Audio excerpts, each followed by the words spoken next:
Iced Radio, take 1. Dunkin' Iced Coffee is... Ooh, sorry, one more time? Dunkin' Iced it... Oh, Kelly, we're trying to record a timely summer-focused radio spot for Dunkin' Iced. Can you stop with the shaking? But this is the sound a Dunkin' Ice makes. Maybe you should keep it in? Well, yeah, that's actually a pretty good idea. Try all the Dunkin' Refreshers, iced coffees, cold brews, and lattes. Dunkin' Iced. America runs on Dunkin'. For the Millers, movie nights were once tradition. Now Sarah could hardly get through the opening credits, not on that old couch. But one day, while shopping on QVC.com, she learned La-Z-Boy recliners had slimmed down a bit. And in just a few clicks, Sarah got her La-Z-Boy chair and a popcorn maker and a soundbar by Bose. And with one quick trip to QVC.com, movie night and Sarah's back were saved. Shop QVC.com/podcast and use code QVC20podcast for $20 off $40 for new customers. This is shopping brought to life.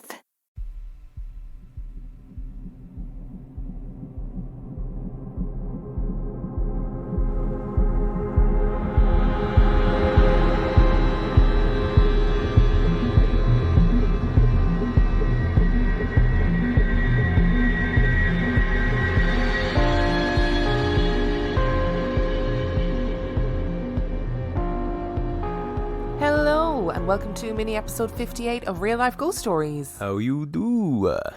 Before we start today's episode, we have got a promo for you. And today's promo is The Q-Files. The Q-Files is a personal, purposeful, paranormal podcast about the highly strange and the weirdly unknown.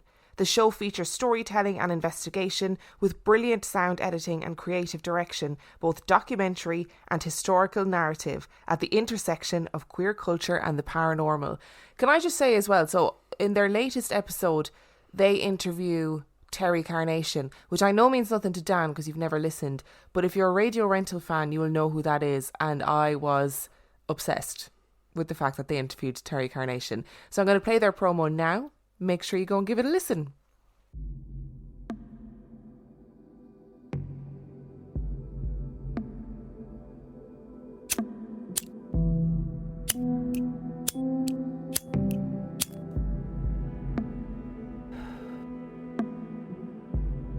It's time to reopen the Q-Files. Are you ready? Count me in. So what we're going to do first is, in the spirit of the Donner Party, Yes. we have a little platter here of raw human. Raw human. Thank you, Black Market. In season 1, we took you on many adventures. We conducted seances, hunted ghost trains, sought out demons, and even dug up the dead. But we were just getting started. His prized possession in his office of his private practice was a severed human foot in a jar on his desk. Now, on the second season of the Q-Files, we're going to fully embrace the notion that not all those who wander are lost. Well, in 1,000 feet, turn left. This is when GPS is really in. Turn left, then slide right, then slide left. Slide left, then slide left. Oh my gosh. Turn left, then turn right. Then your destination will be on the left. Your destination is on the left. It's definitely not in this spot. Oh. Let me out the damn car. This is not the right one. But we do always find our way as we take you along with us. And it's right by the tree. Okay. There it is. we will tell you strange new tales and even tell the stories of those who tell the stories of those long gone. Whenever I'm doing research on my stories, I always try to visit the graves of the people that I'm telling the story about, just to kind of have that connection. And kind of get their blessing. An interesting thing about these picnics and leaving food at graves was often to kind of placate the dead to prevent them from coming back to haunt you. And will even defy death in the process. Oh, there's a dead bee in my boilers. I mean, to die on air is one thing. To die on air in a graveyard is just gold. Oh, I'm eating the food that's going to kill me in the spot where they're going to bury me. It's a joke. I want to be taxidermied. We'll tell the stories of those who no one believes. I'm not saying that any of us know what it is or what they are or who's driving them. But there's a phenomenon, and there's parts of it that even seem to delve into the realm of consciousness. We're out here at the Stevenson farm where at the door to the house, he looked out and he looked over here close to where we're standing, and right above the barn is where he saw the craft.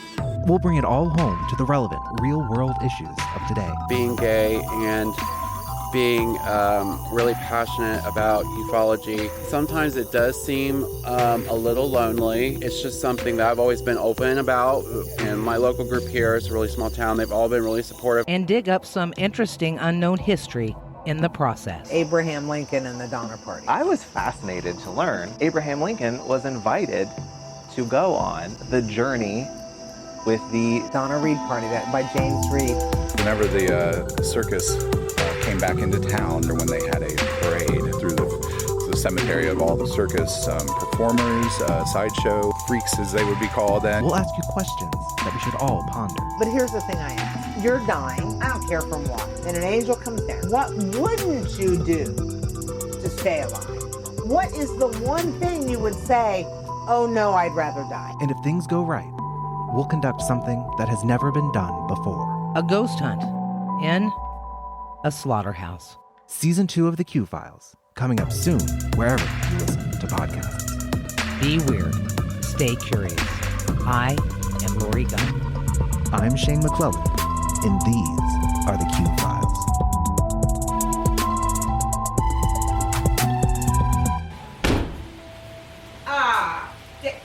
Shane, I just locked this out of the fucking car.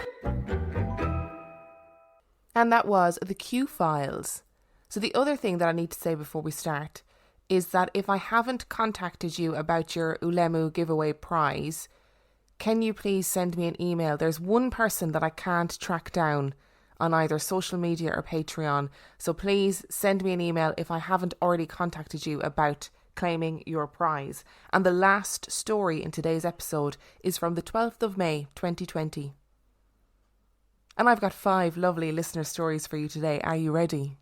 Uh-oh. And story number 1 comes from Leah. I love anything to do with the paranormal, and I do want to believe in ghosts and everything else. But the only possible experience that I've had happened when I was 4 to 10 years old, so maybe it was all just my imagination. However, one thing that makes me believe that it could have been legitimately ghosts is that each incident I remember vividly what they looked like.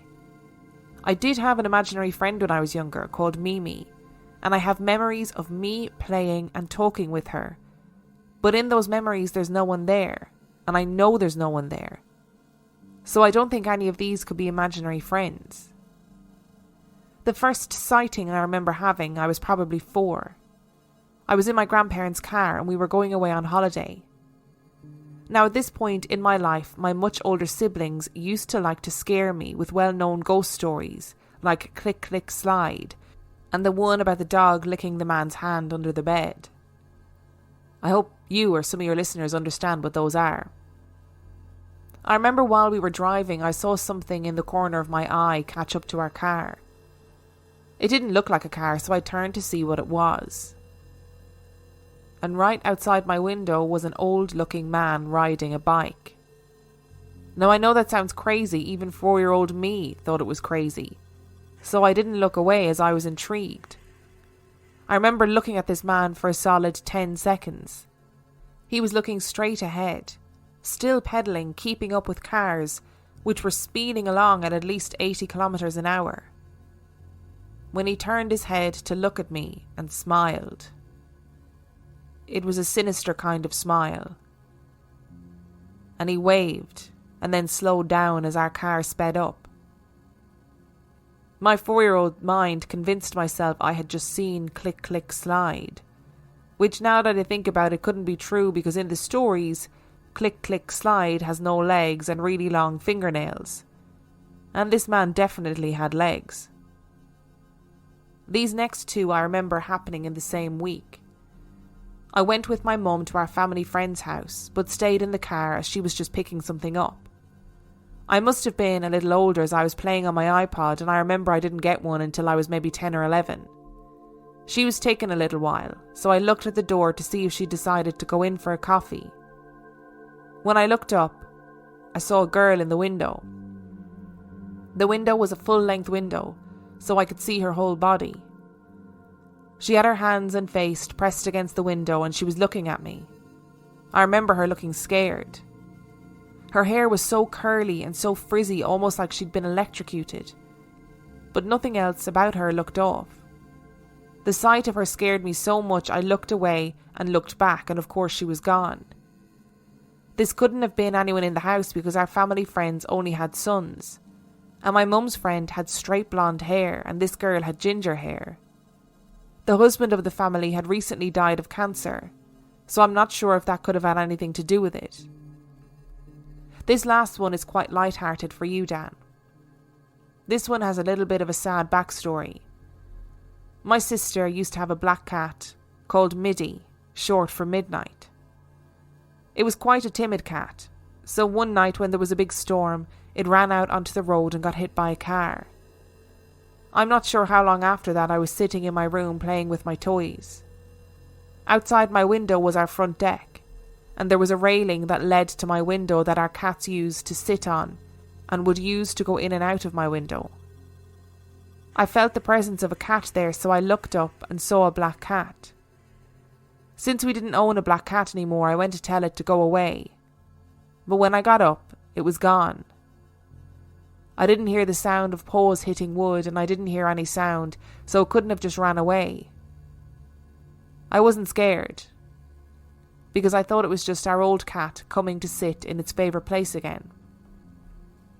What is it with these things being able to pace a car? Like, you shouldn't be able to do that on a push bike, really. You know what was in my head the entire time for that? You know the bit in The Wizard of Oz where she's in the tornado and it's like, and the lady on the bike that is then the Wicked Witch of the West is keeping pace with her, and that is what was in my head. That is actually a very good point. I hadn't considered that because it's been a time since I've seen that movie, but yeah, that is a good little analogy. Is not the right word, but you know what I mean. Comparison, lovely. But that's the freakiest thing about this, isn't it? And the smiling and the waving, but you can't. It's very hard to go that fast on a bike, even if you're going downhill. And I do think as well that for children, when they are little and they have ghosts or they know what a ghost is, their idea of a ghost is not a man on a bike keeping pace with your car at 80 miles an hour. Like, if they were going to imagine a ghost, they'd be seeing, you know, the kind of stereotypical white mist, or, you know, somebody with a sheet over their head. They're not necessarily going to be seeing something that could happen in real life but is completely uncanny valley because of the speed and the context. Is it a ghost though, or is it something like Freddy? Is it a creature on a bike? But she did say it was an old man though. Yeah, but how would an old man ghost go 80 miles an hour on a bike? Maybe he was just really hench and had been training really hard. Maybe. And it is unnatural, but not in the paranormal way.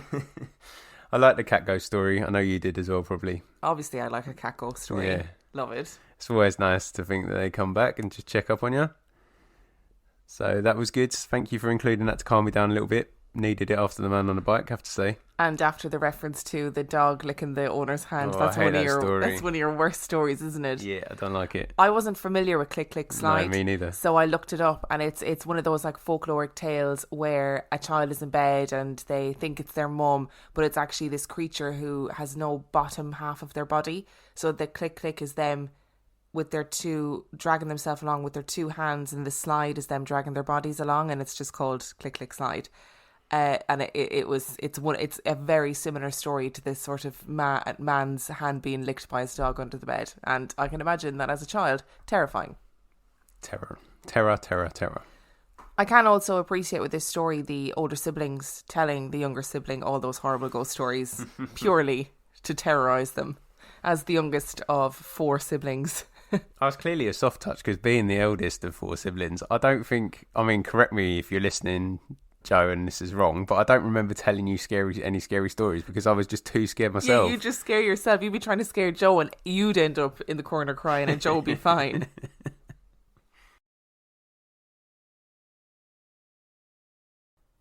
And story number 2 comes from Fran. About 15 years ago, my great uncle passed away quite suddenly. He was the kind of guy you thought would outlive everyone. Over the years, he was a teacher, a doctor, an explorer, and a vicar.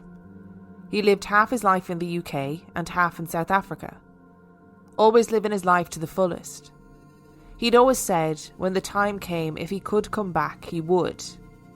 We told him to stop being so morbid. About a year later, he had a massive aneurysm and collapsed and died at a neighbourhood watch meeting after winking at my granddad. Weird or what? At his funeral, I was asked to stay behind to look after his grandkids while the rest of the family went to his burial. So I never knew where he was actually buried. I knew which graveyard, but it was massive and didn't have a clue where. Fast forward about 3 years to 18-year-old me, and a friend decided to cut through this graveyard. I decided to have a look around and see if I could find his grave. We walked around for a good 20 minutes, failing to find it. We started walking towards the main arched entrance to the graveyard, and something made me turn around to take one last look at the church. And there was a mist that had formed in the path, about 100 feet down the path towards the church entrance. It was just a small area, about 6 foot high and 2 to 3 feet wide. Both of us agreed that it was weird, so we decided to walk towards the mist to investigate. As we got closer, the mist cleared, and I noticed next to the path, right beside where the mist was my uncle's gravestone. It kind of felt nice, like he wanted me to know where it was. 4 years ago, my granddad was taken ill really quickly. He was 91, had a great life, but just like my uncle, we thought he'd outlive everyone. He was cooking and felt unwell. He fell through a glass door and banged his head. Something niggled at my auntie to go to his house, where she found him on the floor, smoke billowing from the pan on the hob, and him unconscious but alive. He was admitted to hospital. He had regressed to being about 20 years old, talking about living with his mum and waiting to be called up for service. He fell asleep and wasn't massively conscious after this. We were warned by the hospital that it wouldn't be long. So the family gathered around him. Me, my sister, my brother, my dad, my auntie and my great-aunt. I was sat next to my great-aunt, granddad's sister and my great-uncle's wife. It was the early hours of the morning and she nudged me. She asked me to look above the bed and tell her what I could see. I could see a mist above the bed. And it took me straight back to that day in the graveyard. I had never told anyone about that experience other than the friend who was with me. I just said I can see a mist. To which she replied, "I bet that's Peter, my great-uncle." I then told her about my previous experience in the graveyard. She cried, but happy tears, and said I think we should all go home now. At around 8:30 we got a call to say that he'd passed away. I can't get over that it was seemingly as if my uncle had come to meet my granddad. There's something quite comforting about it. But I never asked my auntie what made her believe it could be my uncle. It was as if she had also had experiences before. This is another good one, isn't it? Of a relative coming back and really making themselves known. But it's in quite a... Sometimes they're very... When they come back, they're very visual.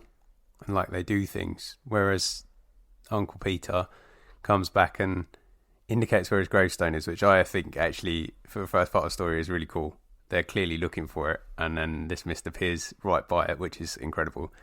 And then to sort of grab his brother, I guess, which is neat. Yeah, to come and meet him and take him back. The implication, I think, for this is that when you go, you get the choice as to whether or not you come back or not, right? Because he specifically said, when I go, I'm going to come back and let you know.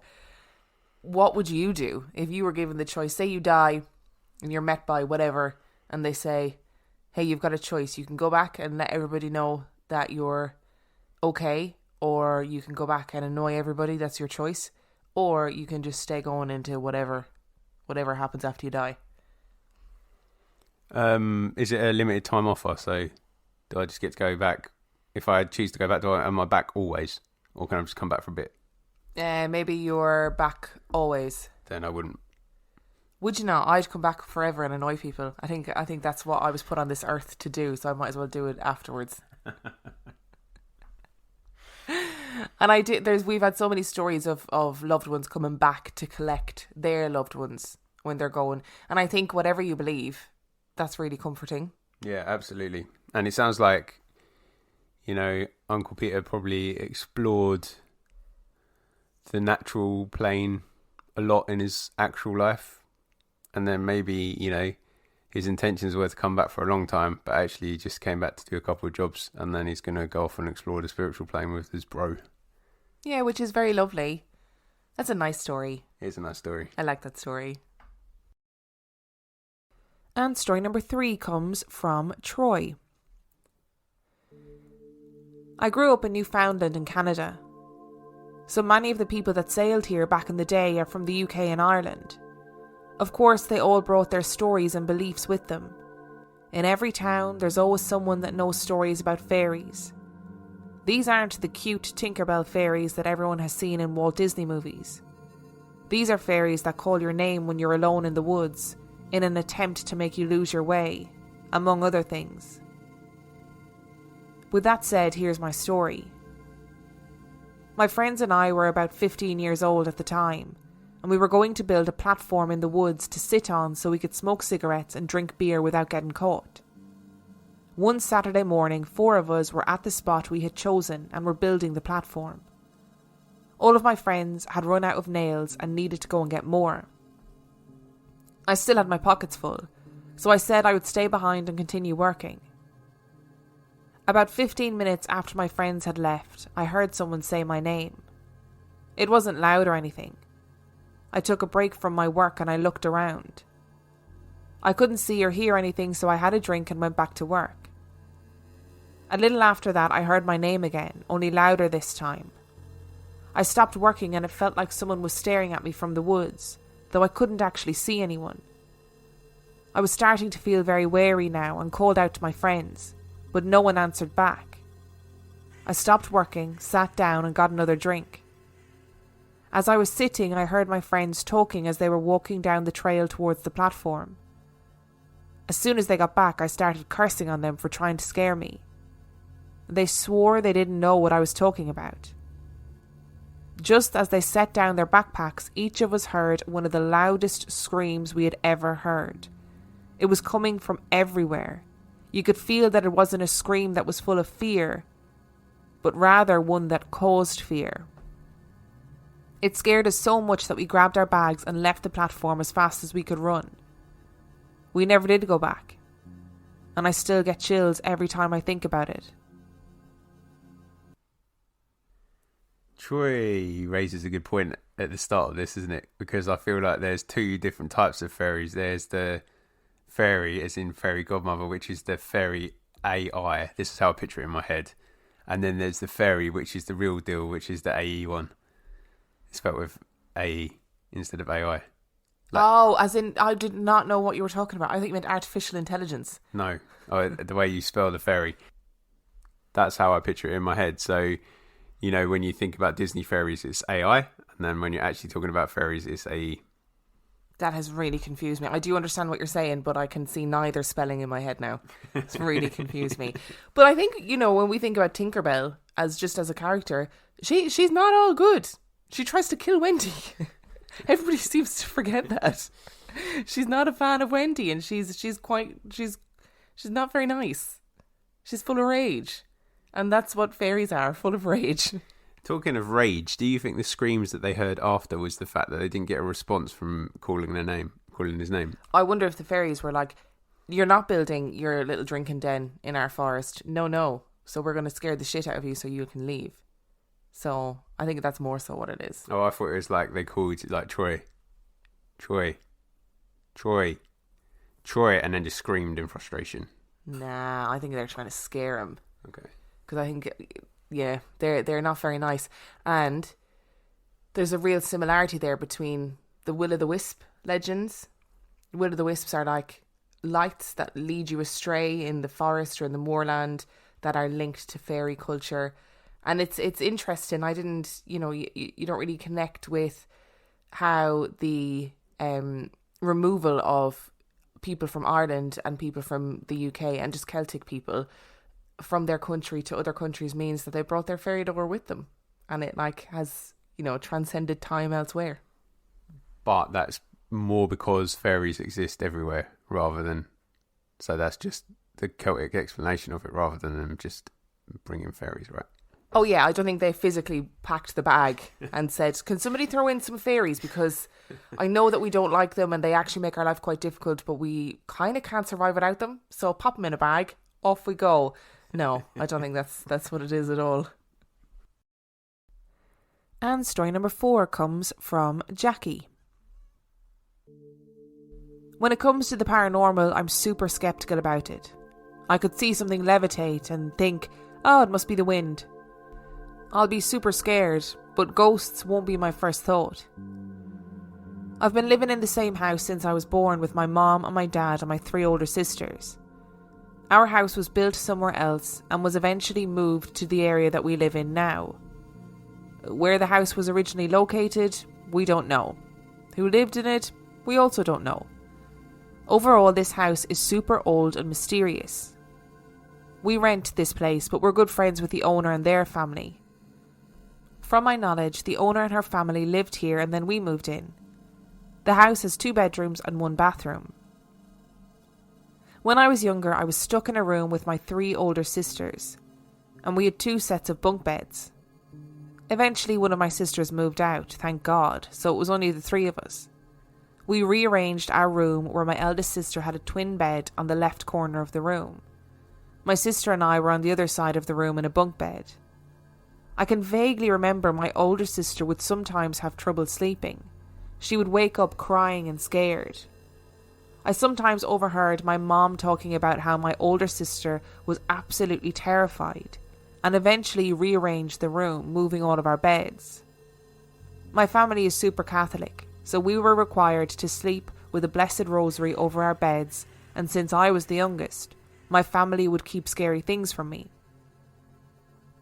It got to a point where my dad would pray and spray holy water on my sister's bed and do the whole clean her with an egg spiel, which is stupid in my opinion.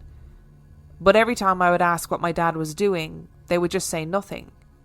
Eventually our room was rearranged, my eldest sister stopped having these nightmares, and that was that.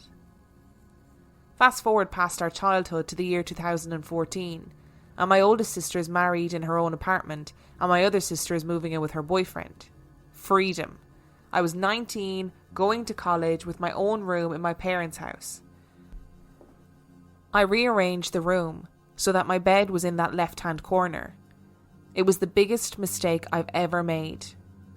And I am a stupid person with a track record of making mistakes, but this was the worst. Almost every night I had the worst nightmares possible, and they all felt real. I don't want to share the details of my dreams because they were the worst things you can imagine, and the level of how real they felt was unbelievable. I would wake up every night crying it was hell. There were some nights where I wouldn't have nightmares, but I would hear a man's voice. One time I heard, "It happened in the purple room." I named him Joe, short for Joseph. Why did I name him Joe? I don't know, but it just came to me. If I ever heard him, I never said, "Hey Joe," I would just nope out. But it felt less scary if he had a name. I never saw anyone, nor did I encounter something strange happening. Just that voice, and nightmares. My dad's job eventually switched him to night shifts, so he was gone all night, and it would just be my mom and I. I saw this as an opportunity to sleep with my mom. Yes, I was a 20-year-old, sleeping in the same room as my mom because I was that scared. I told nobody except my mom. I didn't want to sleep in there, period. So my parents and I changed rooms, which was for the better. As it was, my parents' room was closer to the street, so it was louder for my dad to try and sleep in there. My room was on the other side of the house.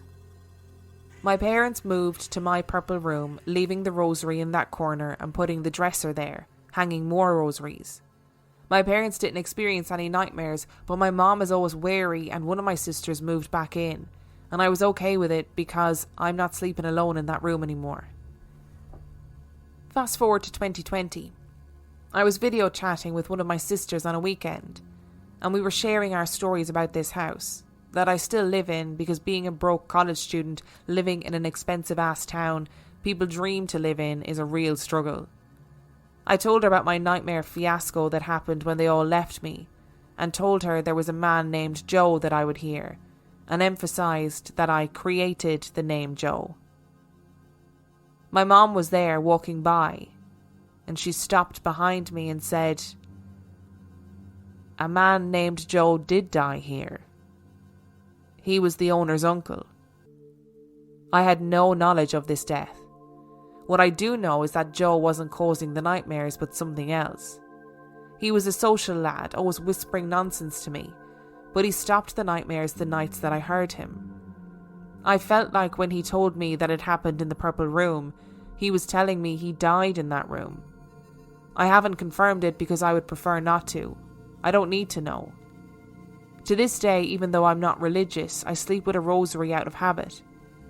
And out of a little fear. Because I know Joe is not the only thing here. This is another story where the listener has put a name on a spirit, and then it's found out that that was actually their name, which makes me think, I wonder if spirits kind of put these names in our head as a way of communicating with us. Maybe. And for non-Catholic listeners, Blessed Rosary is like a beaded chain type thing. You don't wear it as a chain. It's like prayer beads, basically. Each bead represents a prayer, just in case anyone was wondering, because Rosary was mentioned loads of times in that story. So in case, because I when I'm listening to a story, I picture everything that's happening. And if I don't understand something, I just have this blank where I'm like, oh, I have no idea what that is or what that might look like. So that's what a Blessed Rosary is. Isn't it funny that there only seems to be an issue with whatever the other thing is when in a certain part of that room? It's weird. It's so strange. It's almost like that it can't get out of that area, like it's contained in the corner. Or something happened in that corner that left a mark. I sound like a Ghost Adventures person now. You really do. God's sake. I'm here for it. Who am I? Who have I become? Emma Bagans. And story number 5 comes from Miranda. According to my mother, I've always been a bit sensitive to paranormal stuff. But this didn't really come to my own attention until I was around 14. My best friend's mom got married at this beautiful hotel in Galveston, in Texas, called the Galvez. It's a gorgeous old hotel that was built in the early 1900s after this historic flood that devastated the island in 1900. It's well known that a lot of places in Galveston are haunted due to its history, and it's well known and advertised that one of the rooms on the 5th floor of the Galvez is haunted. The hotel lets you stay in the haunted room where a woman supposedly hung herself almost 100 years ago because her sailor husband supposedly died at sea. Classic cheesy ghost story that a hotel would love to bank in on, right? I didn't have any interest in it at the time because it seemed a bit too normal for a ghost story. During the wedding reception, my best friend and I were dancing when I asked if she'd go to the restroom with me. She refused because she wanted to keep dancing, so I went alone. When I got into the ballroom's ladies' toilets, I was alone, but I just didn't feel quite right. I started to go into one of the 2 stalls and stopped myself immediately because I just got this bad feeling. So I went to use the other stall. As I was going about my business, the toilet next to me started flushing in a way like someone was just holding down the lever to keep the water running. Of course, no one had entered the bathroom since I'd been in there, so I quickly hurried up to go wash my hands and leg it out of there. As the night went on, I quickly forgot about the incident and went back to enjoying the party. Later that night, my mom and I were driving back home to Houston in the absolute pouring rain. I mean torrential downpour kind of rain. When I just started sobbing. Like hardcore sobbing, but I couldn't figure out why. I wasn't upset about anything and it just came on so suddenly. My mom was properly freaked out by it, and said that before I went to bed that night she was going to smudge me in the house. She did as soon as we got in and sent me to bed. After she smudged us, everything seemed fine until about 2 weeks or so later, when things started to happen. When I would leave my bedroom and come back, trinkets would be moved around. They'd suddenly be on my desk or across the room on the shelf under my TV. I was a little on edge but brushed it off, thinking that my mom and her best friend who was staying with us at the time were messing with me. Then at night, as I lay in bed trying to fall asleep, I would notice this smoky kind of thing above my bed. I don't know how to describe it other than like how TV static looks, but softer, and it would kind of move periodically. I would just ignore it and try and close my eyes and sleep, thinking it must be my eyes playing tricks on me in the dark. Then one night, while I was on the phone with my boyfriend, I was laying on my bed facing the wall. I was getting ready to sleep, so I'd made sure that there weren't any of our cats or dogs in my room, so they wouldn't wake me up in the night, and I made sure my door was closed. When I felt the bed behind the small of my back push down, this genuinely felt like a person as real as me had just pushed their hand straight down into the mattress right behind the small of my back.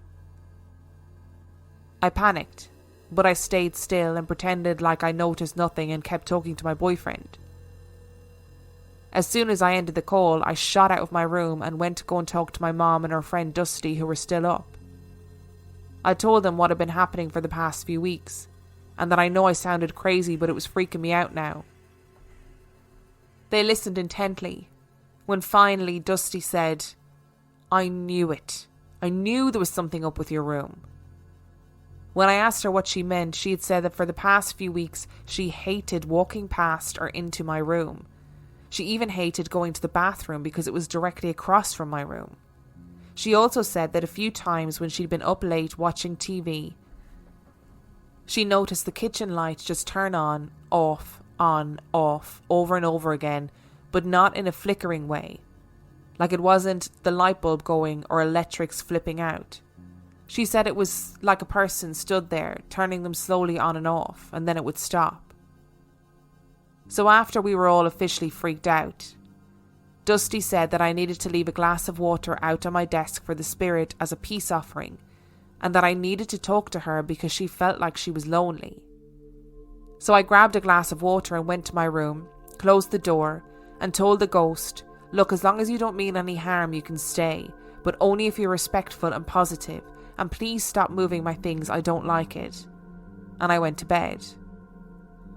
For a while nothing happened. All activity ceased. But then little things would start happening again, like my stuff moving around my room when I'd leave or when I was asleep. After a while I noticed that there was a pattern. The ghost only started acting up when I stopped fully talking to her or paying attention to her. Once I started acknowledging her again, she would chill out. This pattern went on for years and I just accepted it as my new normal. When I was 18, my same friend whose mom's wedding I'd gone to and I went to check out this psychic to get a reading for fun. During this reading, the woman told me who I was going to marry and how I'd know it was him. This came true, by the way. But despite this happy trajectory in my reading, she paused midway through and said, "I'm sorry I have to tell you this, but you have someone who's attached to you." I told her that I knew and that I'd known for a while. She continued saying that she's not malicious. She just mistook you for someone that she knew, attached herself to you and has been with you ever since, but she's not bad. She then proceeded to tell me that I have psychic abilities and if I chose to open myself up to them. I told her that I did not and will never want to do that because frankly I don't need to risk inviting anything bad to follow its way into my life, and the reading continued. That same year my boyfriend at the time had moved in with me after my mom up and left. We fought a lot, and his best friend was all kinds of manipulative trouble. Anytime we fought, or when his friend was over, it was like my ghost threw a temper tantrum too, at them. She'd chuck pictures off the wall at them, hide their things, and essentially just creep them the fuck out whenever we were on bad terms. It never freaked me out though. It was like she was looking out for me like a best friend would. After my boyfriend and I had broken up, I sold the house and moved in with a friend. Since I've moved, I've never felt her presence again.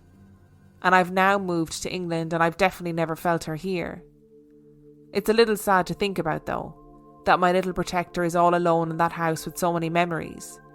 But I assume she'd have tagged along if she'd wanted to in the end. Maybe she's found peace. I'd like to think that she has. When I was about 2 years old, my family went to Washington, D.C. because my older sister was able to meet President Clinton. So my parents turned it into a family holiday.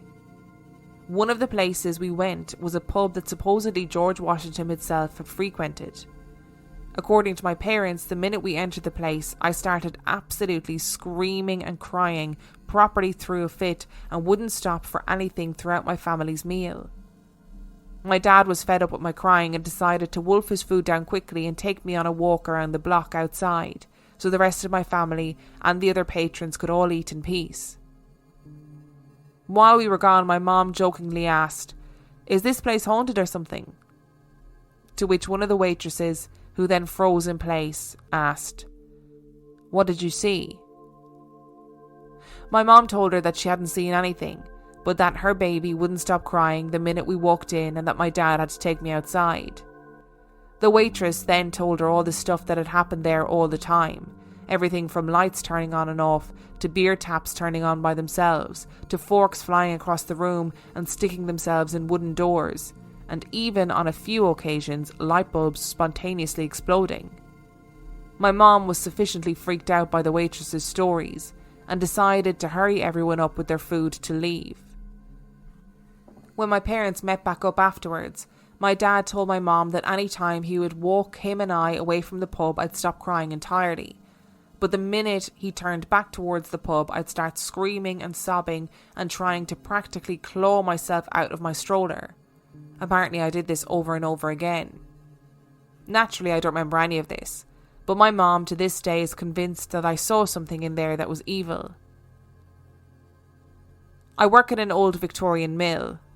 As far as myself and any of my co-workers so far have been able to find out, the mill was a linoleum factory, and before that a sail factory initially, before it changed hands a few times and became various things, until it became our commercial archaeology company. On the second floor of the building we have our project officer's office. Pretty much everyone in my office has worked in this room at one point or another for databasing and such, and every day at around 4 o'clock-ish you start to hear this noise directly above you, like someone is dragging heavy furniture around. Everyone seems to ignore it, and most of us seem to think it's our cleaner Nick just dragging furniture around while he's vacuuming, because it's around that time of day he starts his rounds. One day, I went upstairs to ask a question about a site I was working on, and the entire third floor was dead silent, and there were only 2 of my co-workers there. I told them about the noises we hear every day in the PO's office and asked if Nick had been there cleaning up and moving stuff. My co-worker said that Nick didn't usually show up until after 5 and that no one had been upstairs and it had been dead silent as usual. I figured it was pipes or something and went back downstairs to work. But over time I began mentioning it to other co-workers, and 5 other co-workers have heard it as well, at the same time every day, and have said that it sounds like someone's moving heavy metal furniture or heavy machinery. Recently, my co-worker Logan and another co-worker were processing samples in the basement and heard a loud noise like something dropped or moved on the opposite end of the basement. They shrugged it off initially, but then they heard it again and again. After the 3rd time, they went searching but found nothing. But as soon as they decided it was nothing and started walking back, the noise went off again right above their heads. A loud banging sound, like someone was moving and throwing furniture and things around.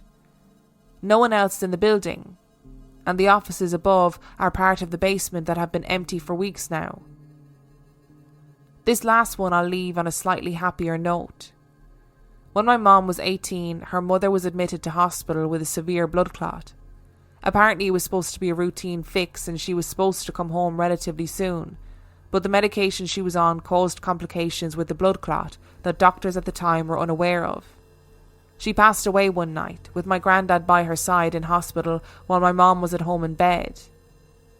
My mom said that she woke up suddenly that night with a start, but she felt this overwhelming feeling of comfort almost immediately, and said that she could have sworn it just felt like her mom was in the room with her. She said she called out for her, and then the phone rang. It was my granddad telling her that mom had just passed away a few moments before.